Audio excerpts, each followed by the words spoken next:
Le réveil matinal le plus haut de la capitale sur la radio. La plus haute de la capitale. Du lundi au vendredi, de 7h à 10h. Vous êtes sur les 104.5 Urban FM, la station urbaine, et vous écoutez le La Fresh Morning. C'est le réveil matinal le plus haut de la capitale sur la radio. La plus haute de la capitale. Donc dans le studio, nous avons Gildas. Bonjour Gildas. Bonjour Dafresh. Comment tu vas? Ça va très bien. Merci. Et à la forme, donc toi c'est Nzengue Mbomba Gildas. Nzengue Mbomba Gildas, c'est ça. Tu es à côté de ta sœur, mon Oui. frère. C'est une histoire de famille. Voilà Nzengue et Nzengue. Voilà, elle parlait d'Nzebi ce matin. Ça blague pas. C'est une radio d'Nzebi, ça. Voilà, ça blague pas. Ça Hein, blague Ingrid. pas. Ingrid Nzebi. Tu Oui. refusé. Oui. Ok, merci. Je t'appelle Mbonga. Ça paraît. Elle s'appelle Mbongo. T'as oublié cette partie. Ouais, faut pas oublier, faut pas oublier. Alors, Gildas, toi, tu es président de l'association gabonaise des usagers de banque. Oui, je suis président de l'association. L'association est créée, ça existe. Combien vous êtes en création? Alors, l'association est actuellement déclarée au ministère de l'Intérieur. Nous sommes en attente de récépissé. Ouais, mais vous avez déjà quand même le droit d'exercer. Voilà, nous avons décidé, en attente de récépissé qu'on aura donc dans les semaines qui viennent, de commencer à en parler un tout petit peu autour de nous. D'accord, et tu es avec Michael. Bonjour Dafresh. Voilà, merci d'avoir accepté notre invitation. Il faut bien être au micro, hein, comme Gildas, voilà, pour qu'on t'entende bien, pour que les auditeurs sachent que Bouma Michael est dans le studio des 104.5. Ok. Ils vont finir avec les banques aujourd'hui. Non. Alors, Gildas, c'est quoi le concept de votre association, les usagers de banque? C'est pas trop... Alors, l'association gabonaise des usagers des banques, c'est une association qui a vocation de protéger, défendre les usagers des banques et des établissements de microfinance contre les abus, les arnaques et les actions illégales des banques. Où D'accord, étiez-vous les à abus, l'époque d'accord. Où étiez-vous à l'époque de BR-Sarl? Nous n'étions pas encore constitués. Vous C'est êtes-vous constitué à cause de BR-Sarl? c'est l'une des raisons qui nous a fait constater qu'il y avait dans le territoire des La établissements spoliation. de crédit qui n'avaient pas d'agrément et qui exerçaient. Donc c'est tout cela qui nous a plus ou moins donné l'idée de créer cette association-là. D'accord. Donc, vous considérez qu'il y a des choses que les banques ne disent pas aux clients?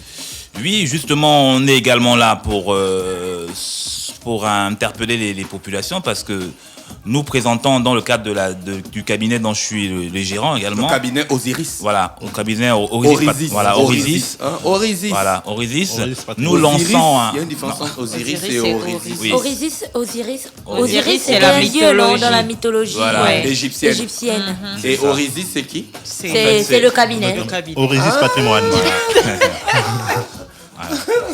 C'est plus simple que ça. Voilà. Voilà. Voilà. Et donc, dans le cadre de l'activité du cabinet, nous avons lancé un atelier de formation adressé aux fonctionnaires, aux agents de l'État, aux retraités de la fonction publique et aux salariés du privé sur le thème « Ce que les banques ne vous disent pas ». Donc, nous sommes là aussi pour faire Que la carte pour faire Vita de la ne passe communication, pas par rapport à dans cela. certains Est-ce endroits. que vous avez fait un audit psychologique des usagers des banques? En fait, on a constaté qu'il y a de plus en plus de litiges entre les banques et les particuliers. Vous savez que les fonctionnaires, à un moment donné, ça fait à peu près, on va dire près de 2 ans que les fonctionnaires ont été bancarisés. Ils ont été bancarisés sans qu'on ait, l'État ait pris des mesures. Donc c'est un cadeau que l'État a fait aux banques. Hein. Mais ces fonctionnaires-là, sur le terrain, on a constaté que ces fonctionnaires-là se plaignent le plus souvent des agios. Hein, c'est un mot un peu mystique pour eux. Hein. Agio. Il y a beaucoup d'éléments que les fonctionnaires ne connaissent pas. Je parle des fonctionnaires parce que c'est la cible de notre atelier aujourd'hui. Et nous souhaitons justement faire part, à travers cet atelier-là, donner aux usagers des informations sur leurs droits. Parce que beaucoup d'usagers des banques ne connaissent pas leurs droits. Et ces droits sont violés par les banques.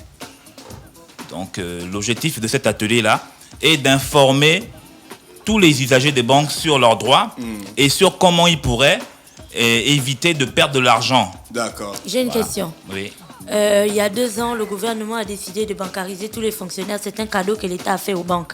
Pour vous, c'est un cadeau que l'État a fait aux banques ou une amélioration qu'ils ont apporté dans la vie des fonctionnaires qui faisaient des files d'attente toute la nuit en attendant leur salaire?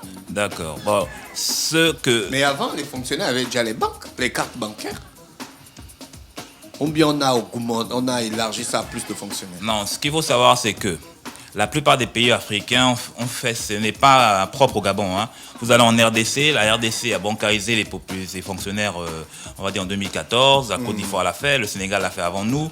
Donc c'est une politique que à peu près les États africains ont fait. Mais cette politique vise à augmenter le taux de bancarisation. D'accord. Mais le problème, la problématique dans tout ça là, hein, c'est que les banques, par exemple, je prends l'exemple de la RDC. En RDC, quand ils ont bancarisé, c'est l'État qui a pris en charge les frais des agios. C'est quoi les frais des agios? Les agios, ce sont des intérêts débiteurs que prennent les banques sur le compte des clients. C'est trop lourd pour Bon, nous, mon gars. je veux dire quoi. C'est ce que... Sois c'est plus ce que, simple. Voilà, Je gagne 200 000 de salaire. On me dit qu'il faut que j'aille ouvrir tu as mon 200 compte 000. à... C'est Un l'exemple exemple. d'Afresh, parce qu'en réalité, c'est 150 000. J'allais dire que tu as un En gros réalité, salaire. c'est 150 000.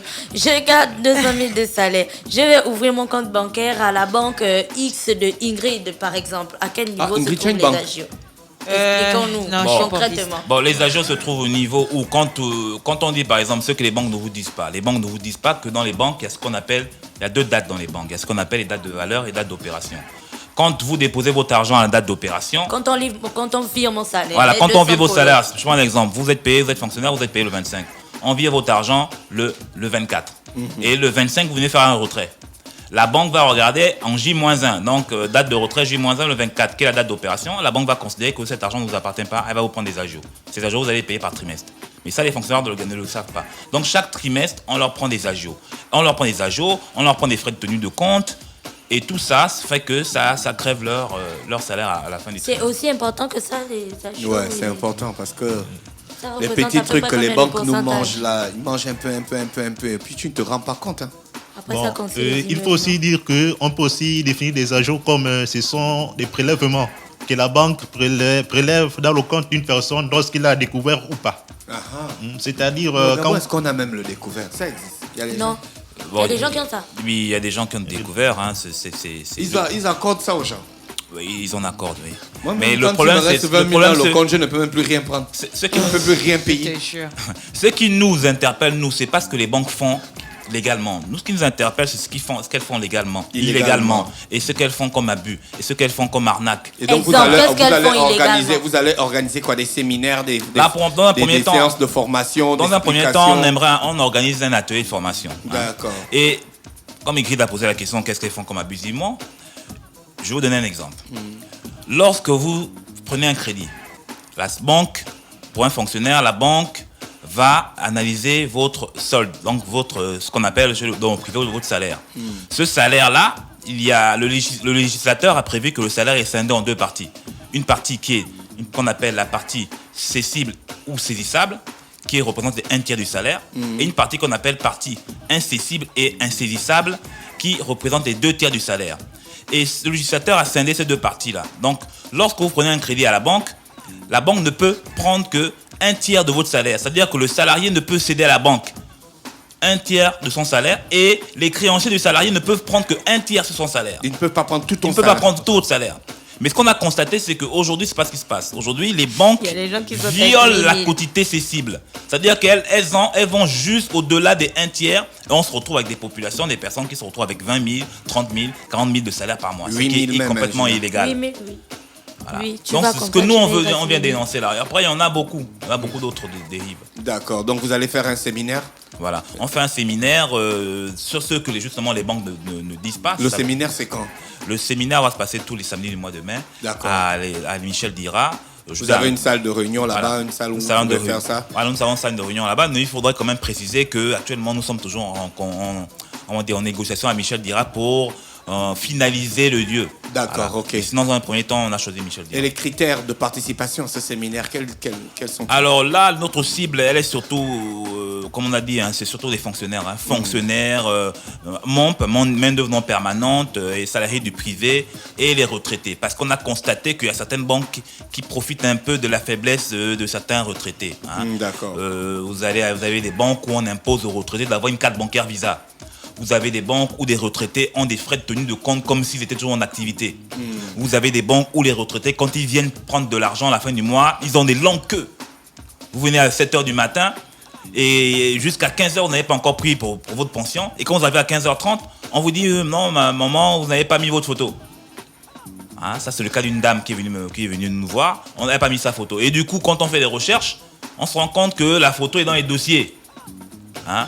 Donc, c'est la banque qui n'a pas fait son travail, qui n'a pas scanné les photos. Vous voyez? Et donc, on fait attendre, on fait des longues queues comme ça des personnes âgées qui sont quand même nos parents, nos grands-parents. Et pour nous, ce n'est pas bon. Et c'est inadmissible dans un pays. Est-ce que pour participer au séminaire, il faut monnayer quelque chose? Alors, pour participer au séminaire, nous avons proposer aux gens d'apporter une maudite somme de 10 000 francs pour les étudiants et 15 000 francs pour les fonctionnaires. C'est une somme dérisoire pour nous, pas dans mais le sens que l'information est capitale. Voilà, dans le sens parce que c'est surtout pour prendre le petit déjeuner le matin et tout ça rentre un peu parce qu'il y aura un petit déjeuner le matin. Voilà, un petit déjeuner parce que les fonctionnaires ils sont plus de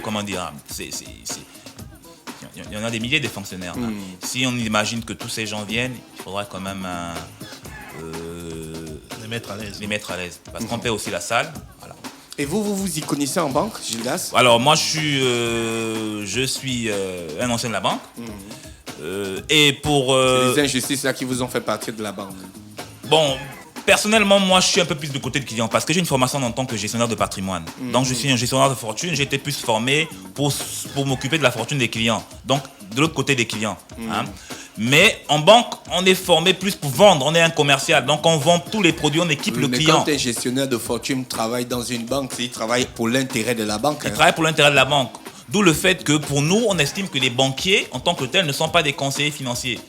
Pourquoi? Parce qu'un banquier, lorsque vous allez voir un banquier, le banquier vous dira jamais que la banque concurrente est meilleure que lui. Donc son conseil n'est pas neutre. Il n'est ni neutre, ni indépendant, ni objectif. Il va toujours dire que non, sa banque est meilleure. C'est pourquoi nous, on estime que les banquiers n'est pas un conseiller financier. Au final, qu'est-ce que vous aimeriez créer avec la création de votre association? Dans notre association, on aimerait qu'au final, les services et la qualité des services financiers soient améliorés. Pensez-vous que vous avez le poids et la carrure parce pour que faire les banques, face quand même, à des banques comme il y a des banques qui appartiennent à de grands groupes européens et même africains. Ne cite pas les noms, sinon la banque va nous fermer là. Voilà, européens et africains qui sont au Gabon. Enfin, il n'y a même pas une banque ici qui appartient à un petit groupe, quoi. Elles sont toutes big. Oui, effectivement. Donc, pensez-vous avoir la carrure? Nous savons que les banques sont des monstres. Dans la Bible d'Afrique, c'était quoi? Goliath, David. Donc vous, c'est David, voilà. Vous êtes les David, en fait. Voilà. Ce que vous êtes en train de dire, c'est une vérité. Goliath. Il y a ce qu'on appelle un déséquilibre des pouvoirs entre les banques et les clients. Hein. Nous, l'objectif, c'est essayer de l'apporter un peu, d'équilibrer un peu les choses, parce que nous, on estime que la banque, c'est comme un boutiquier qui vend de l'argent, qui vend de la marchandise. Mais si cette banque-là n'a pas de clients, eh bien, elle ne peut rien faire. Donc, nous, notre force sera la force du nombre. La force du nombre de clients. Ouais. Si une banque ne respecte pas tel ou tel élément, on peut dire au client de boycotter les produits d'une banque. Ouais. Si elle ne respecte pas tel ou tel élément, on peut dire au client de ne plus souscrire dans cette banque-là. En tout cas, si une banque commence à avoir beaucoup de recours des clients, je crois qu'elle va commencer à changer son comportement. Même si elle ne perd pas les clients, mais le fait qu'il y ait beaucoup de recours, de recours, de plaintes, je pense qu'elle va commencer à changer son comportement. Parce que notre pays est en perpétuel développement. Ça veut dire qu'une autre banque aussi peut s'ouvrir pour régler les problèmes que les banques là ne règlent pas. Et elle va prendre les clients. Voilà. Judas, est-ce qu'il y a des choses qu'il faut ajouter pour notre entretien de ce matin? Bon, alors, ce qu'on peut ajouter aussi, c'est que je profite de l'occasion pour ajouter la problématique qu'on a des banques, la problématique des taux d'intérêt.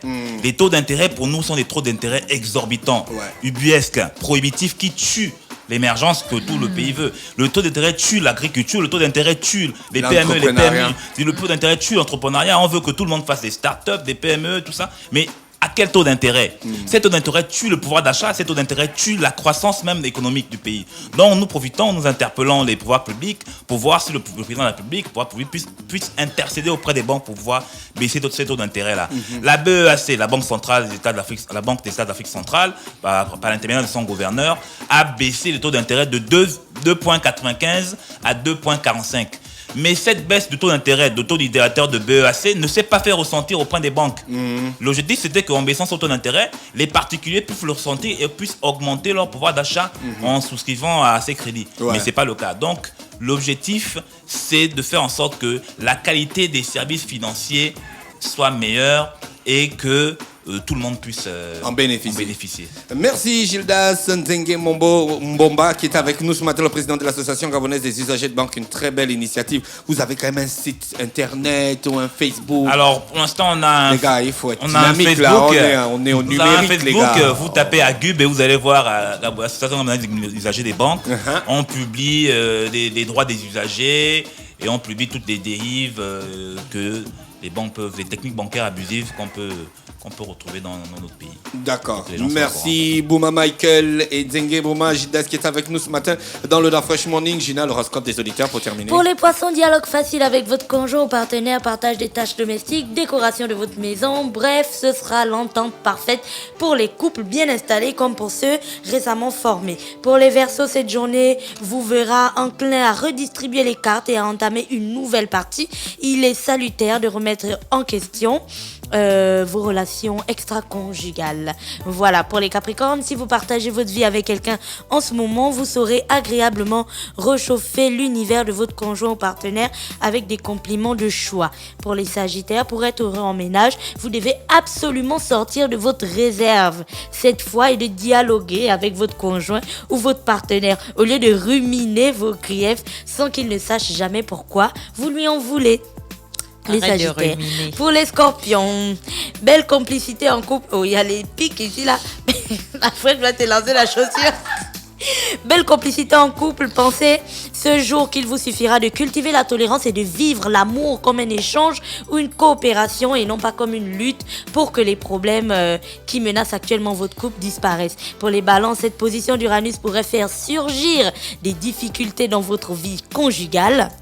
Pas de panique pourtant, parce que seuls les couples dont l'entente laisse déjà nettement à désirer pourront passer par une phase problématique. Ingrid, c'est bon? Je suis pas en couple. Pour les vierges fougueux et passionnés comme vous l'êtes. Tu n'es pas en couple? Si. Avec le travail.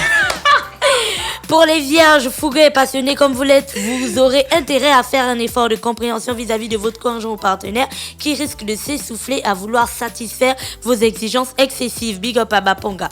Pour les lions célibataires, avec cette configuration de Vénus, votre vie amoureuse devrait se placer sous d'excellents auspices. Pour les cancers, si vous êtes libre, vous connaîtrez des expériences excitantes, des aventures prometteuses et vous oublierez même les inhibitions qui vous entravent habituellement. Pour les gémeaux, comme Mosley, vous accorderez plus que jamais une importance capitale à votre vie de couple. Un taureau.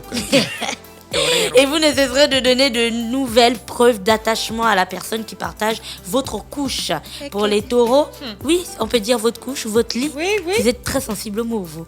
Pour les taureaux, pour les taureaux, l'astre Neptune influençant le secteur des amours des célibataires vous parlera d'amitié. Et on finit avec les béliers. Si vous avez déjà trouvé le compagnon ou la compagne de votre vie idéale, les influences planétaires de cette journée vous permettront de resserrer encore vos liens. Et c'est tout pour l'horoscope du jour. Merci à Gina, merci à Ingrid, merci à René Ruc qui est avec nous ce matin sur les 104.5 Urban FM, la station urbaine. On se retrouve demain à partir de 7h dans le réveil matinal le plus hot de la capitale sur la radio hot de la capitale.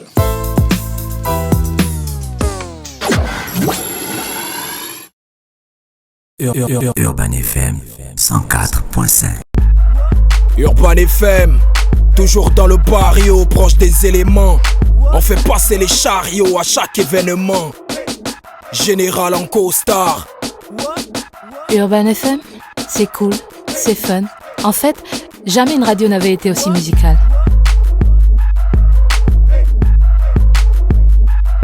Et si on refaisait le hip-hop?